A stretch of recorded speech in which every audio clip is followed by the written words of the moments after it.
Yes, I'm Crispin. Welcome to Dangerous Policy. Charlene. Today we are going to talk about the changing of the left side of politics, to kind of understand why it is that in places like the US, the UK, Australia, when you expect Brexit to be voted down, Donald Trump not to be elected president of the United States, Scott Morrison was absolutely supposed to lose.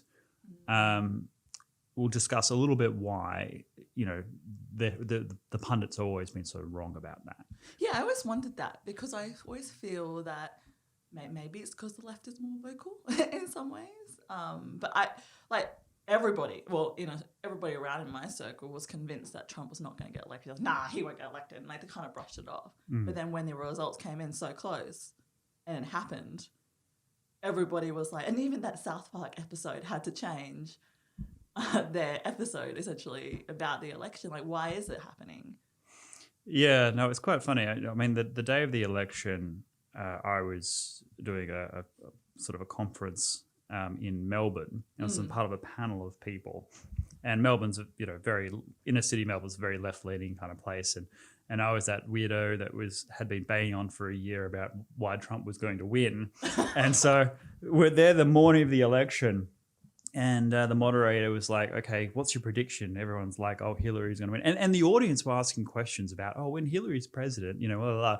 Wow. And it gets to me and I'm like, Trump's going to win Florida. It's all going to be over. You can all forget it. And that just, everyone was super quiet. They just didn't believe it. But then I was walking past, as the results were coming in, I was walking past a major news building and a few comedians who you would know, and I'll mention it off screen, came out, and just as the results were coming in and they said, oh, it's that guy. So we all went out for lunch and we had this long discussion about pretty much what we'll talk about here, which is that the left has changed dramatically over the past 25 years. I'm not really clear on the distinction between the left and the right. Can you just broadly? Well, this is a great question, okay, because and in fact, I think another topic of the podcast will be to how you categorize people based on their ideological spectrum, because I think that whole paradigm has shifted. But traditionally, the right had been, if you were to divide it in terms of culture and economics, culture like preserving traditional families, preserving cultural history, knowledge of one's civilizational heritage, the Enlightenment principles, that sort of thing, freedom of speech, freedom of assembly, kind of traditional rights. So as being conservative was about conserving, right? That's the thing. And then on the economic side, it was about free markets, low taxes, free movement of capital, minimal regulation, promoting free enterprise in order to generate as much economic activity as possible. So that's the sort of traditional right. And I'm talking kind of, center right here. I'm not talking extremes or anything. And then center left was about providing services and access for people who are disadvantaged. So universal healthcare, education, compulsory superannuation, progressive taxation, to kind of create support for the masses, the great masses, workers' rights, minimum wages. So using government regulation, not to dominate the economy as such, but to make sure that opportunities were extended to the broadest number of people and to minimize, within reason, extremes of rich and poor. So that's the economic side. And then the cultural side was more about advancing different forms of rights as they were perceived. So whether it's women's rights or gay rights or kind of general social issues, perhaps climate change, for example. Climate change is an awkward one. I personally don't think it should be a left-right issue. It's a product of history that's created this unfortunate outcome. But basically more, environment, that sort of stuff. So that's the kind of the traditional divide. But what's happened on the left is that it's completely bifurcated, right? And it's led to a minority taking over the majority in some key bits on the left. So if you go, and this is empirical, this is not subjective. You can actually survey these attitudes, and it all comes out in the wash. If you go and ask people on the centre right today what they believe, it's exactly the same as what they believed 25 years ago, right? Individual rights, low taxes, free enterprise, free movement of capital, freedom of speech, freedom of assembly, that sort of stuff. Traditional conservative stuff, preserving the family, etc. So on the left, it's bifurcated. So while on the right things have stayed constant, on the left, because it used to, the diagram used to be like, distribution of people on the right, distribution of people on the left, kind of two nice sort of camel humps, right?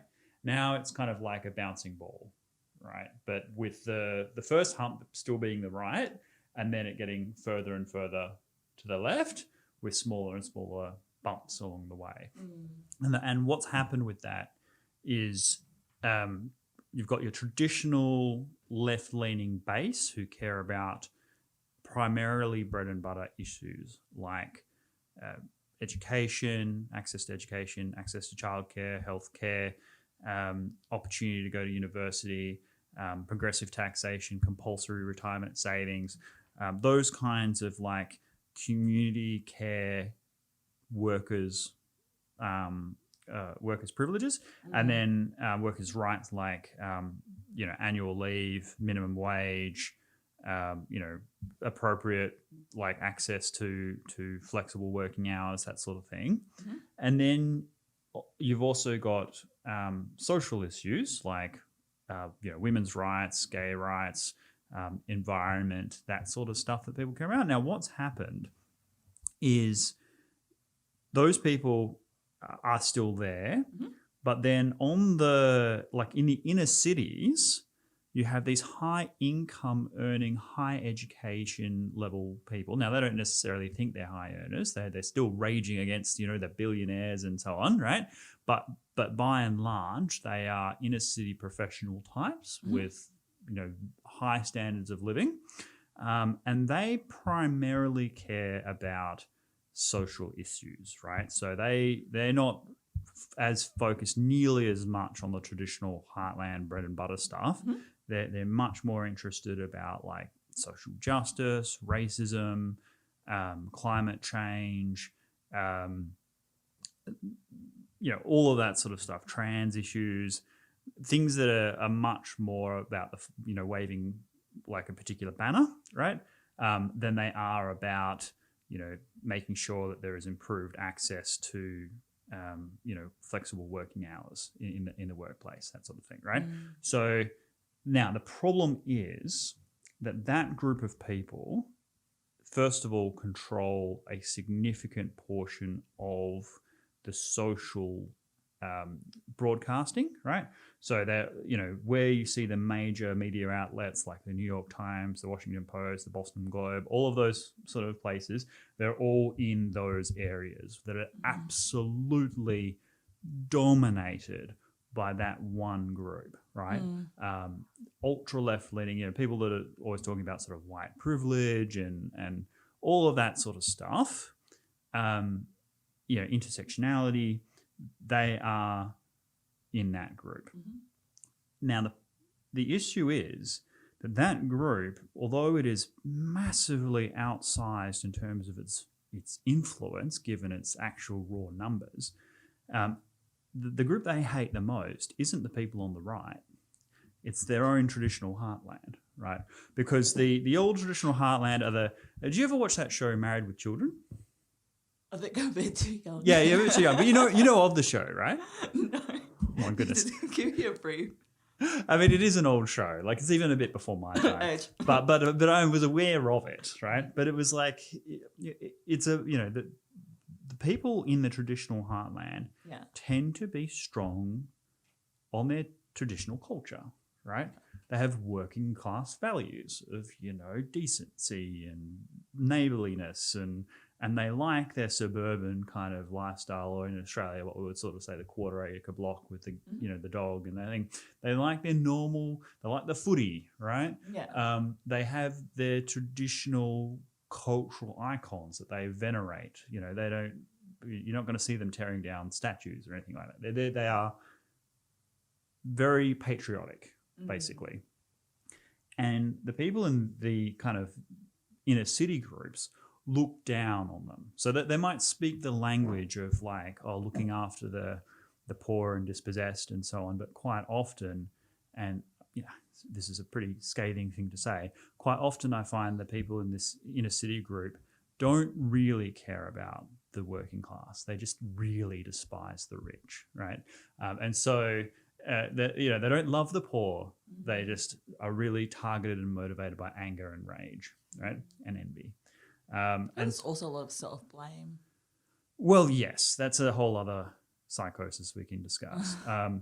But the point is for this discussion that because they are constantly attacking their own heartland, that heartland has drifted to the right, because the people on the right don't hate them in the same way that their own left wing do, right?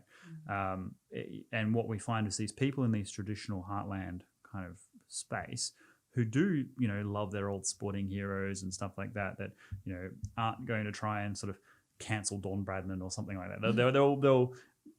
They have more in common with their right-wing neighbours who have basically the same sort of patriotism and cultural value as they do. And they might disagree on tax policy, right? But when it comes to their core identity of being an Australian or a Brit or an American, right, they have much more in common with being, and they see that the kind of elites who are, products of a highly insular university campus lifestyle are looking down on them, right? And in whenever they don't get voted for, right? So let's say, the right gets into office. The first thing that this inner city group is denounce all the voters as bigots and racists, right? And it's like, instead of listening to the actual concerns, there is an assumption that they have a God-given right to be elected, right?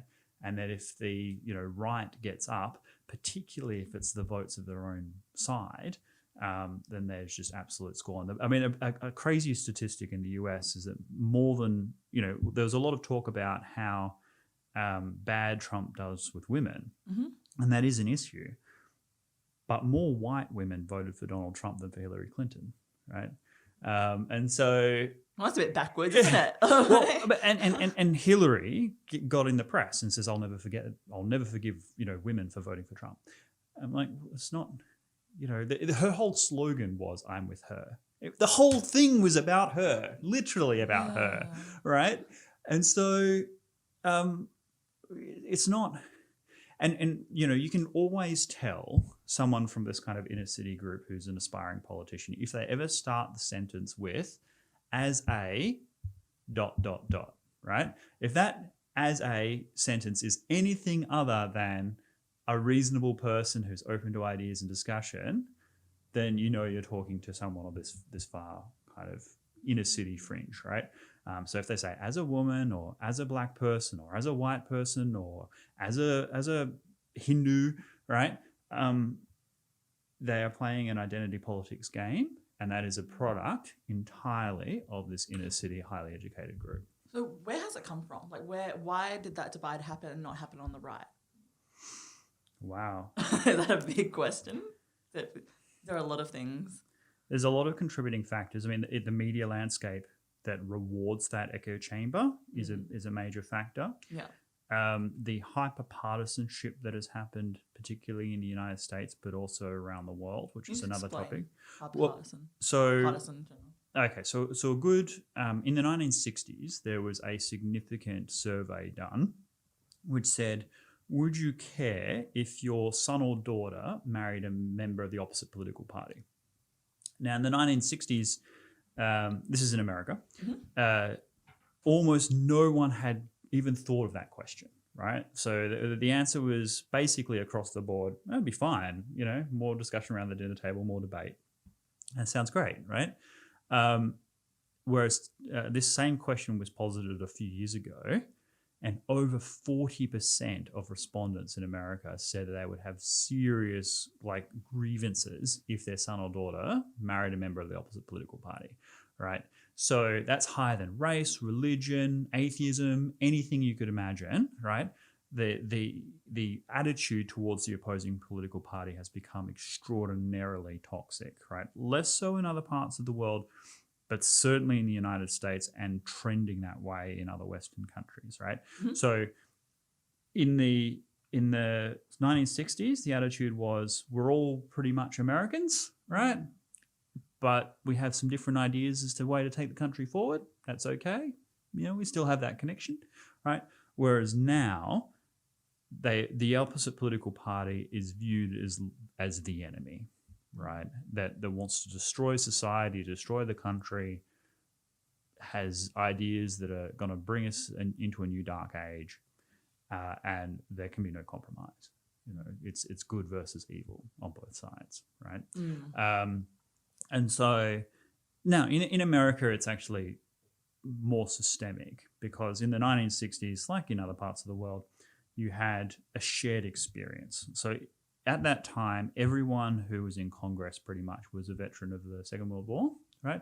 So they all had that connection, right? You could be a Democrat or a Republican, but if you served together in the Guadalcanal or something like that, you're not going to care about your partisan divide. You're going to work together and find a solution, right? You have more respect. You feel like the things that divide you are insignificant, right? Whereas now, you are brought up in an area where you are exposed. Most people in America are exposed to a single political party their entire lives, right? Because the way it works in America, as you have these heavy red and blue states, so like California and New York City and Texas, and that's where you get your party apparatus. So all of your organizers and volunteers and future politicians, they rise up through the ranks within that organization. And most importantly, the party donors, right? Mm-hmm. So they put the money. And then what they do is they take that wad of cash and they spend it in the battleground states where they never go and they don't understand, made up primarily of this broad base kind of ordinary every Joe American that I was referring to before, right? So there is a sort of a religious fervor that comes with evangelizing their party point of view, which didn't exist previously, and a highly insular worldview as a product of being exposed to only one political party. So if you're raised in Texas, you'll be raised as a Republican. If you're raised in California, you'll be raised as a Democrat. And that's why you had a situation where Hillary Clinton got up in front of a whole lot of New York donors and was recorded saying that, Trump's voters are a basket of deplorables, racist, xenophobic, transphobic, Islamophobic, blah, blah, blah, which cost her dearly among that voter base because it was that core left group scorning the average broad brush American who may just care about their job, and who had traditionally voted Democrat. So Hillary lost Wisconsin, Michigan, Pennsylvania, Ohio, all this industrial belt heartland of America who were traditional Democrats, right? Yeah. And this is the thing, when the Trump was elected, the press is like, this just shows how pervasive racism and bigotry remains in America.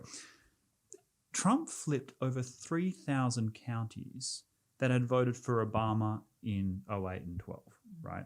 These are people who voted for a black president twice, who then switched to Trump, right?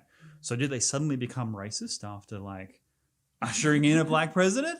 Or is there something else at play, right? And it's because people are only speaking to a mirror.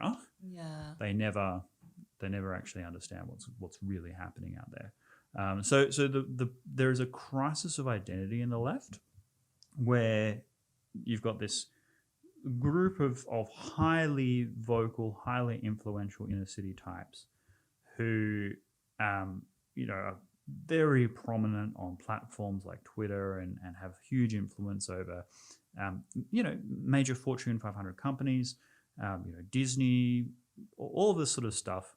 The streaming services. So they have a huge cultural influence, but also a strong disdain for people they don't realize they actually need on their side. And so that what we have is this kind of group of political homeless, if you like, who ideologically are on the left in terms of economics, but are being drifted towards the right because of the cultural aspect of it, right? These people are constantly being called racist and xenophobes, even if they happen to be minority groups themselves, simply because they don't agree with all of these quite radical ideas. Now, you can have your... Now, I'm not in this particular podcast trying to denigrate those ideas. Like, it matters to care about climate change and things like that, right? But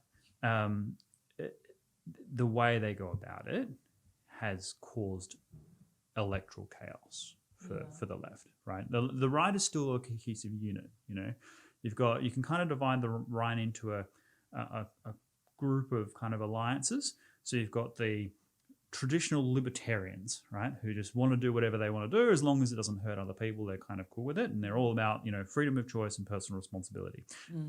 Possibly more on the freedom of choice side, but still I want to be free, right? Yeah.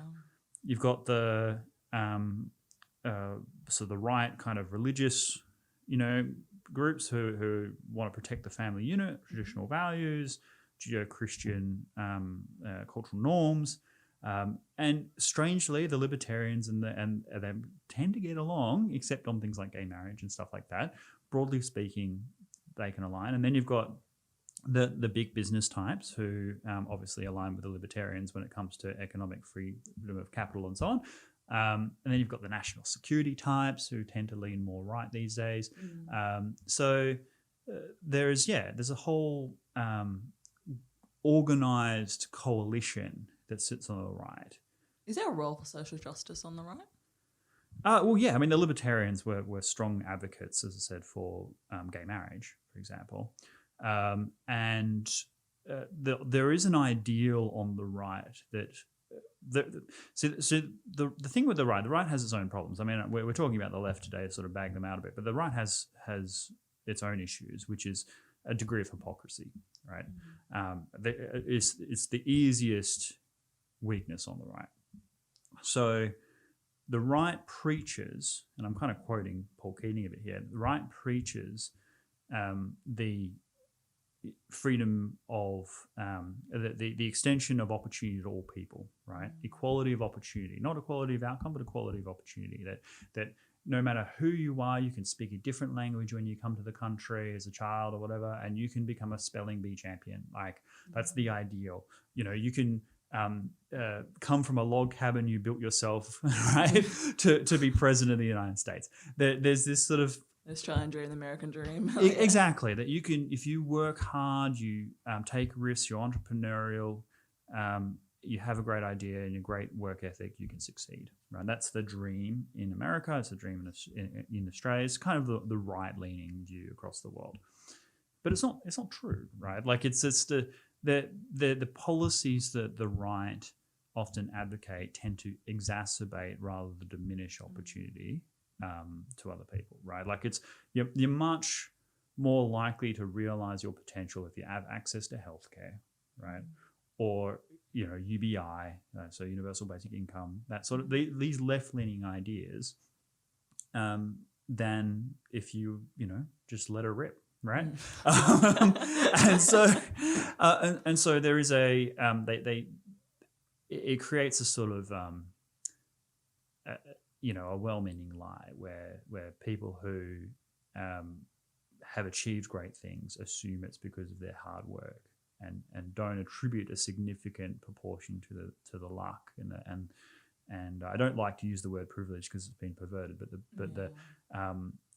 but the privilege of having been in a society and a family unit or whatever that has given them the opportunities to get to where they are. Now, are there people that come from extraordinarily disadvantaged backgrounds that they're going to do extraordinary things? Of course they are, but that's people have this survivorship bias where you see the successes And you go, look, that person succeeded. Ergo, everyone in that situation can succeed. That's what I'm saying. You remember the exception, but you don't realise the majority of people who struggle. work just as hard and have just as great ideas, but just don't have the access. So I think on the right, they have the right ideal in that respect of like equality of opportunity.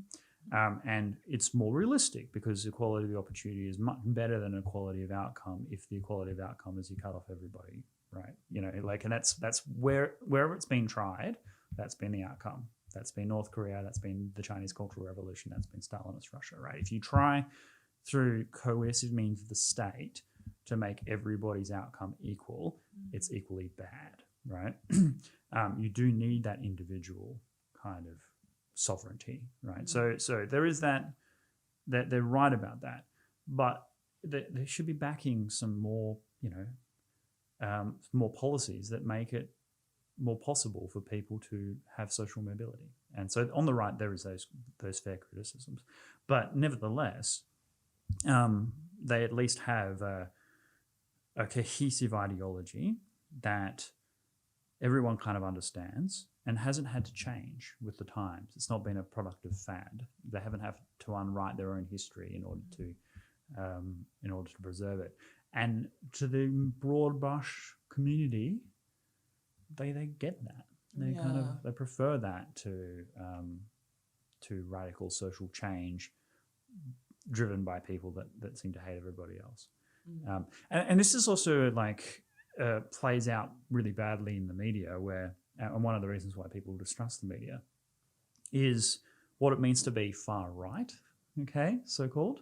So before, and as I traditionally understood far right, it was people that believed in racial superiority and segregation and all kinds of like horrible xenophobic ideas about, about forcing everyone to speak a language, or, basically preserving a racially based dominance through the exercise of state power. So fascism, effectively, right? Yeah. And that was what far right was to everybody who knew the term, right? Whereas because you've got this tail on the left that has stretched so much further than those two camel bumps, right? Then everyone to the right of the most extreme left is now considered far right by that group, right? If you're sitting so far to the left that people in the middle look like fascists, right? Then everybody's far right, and people get so people have been lumped into far right, who are just ordinary people, right? Who so just they don't agree with what they're saying, they're classified as far right. Yeah, so if you like, there are people out. I mean, J.K. Rowling. I don't know if you heard about the massive furor with her, but she basically said that women are a real thing, and she's being accused of being a far right extremist. Right? She could not be more radically left by any normal definition of the term. She's obsessed with her hatred of Donald Trump, right? For example, right? And yet, because she believes in funding women's shelters and stuff like that and keeping men out of them. She's accused by a group of people, a small group, but a very influential and powerful group, of being a far-right extremist. And so that's another reason why, A, they're unpopular, and B, people are not trusting of the traditional media because people aren't stupid. They have their own values and ideas. And there is a big question mark as to whether or not a lot of this stuff has any validity.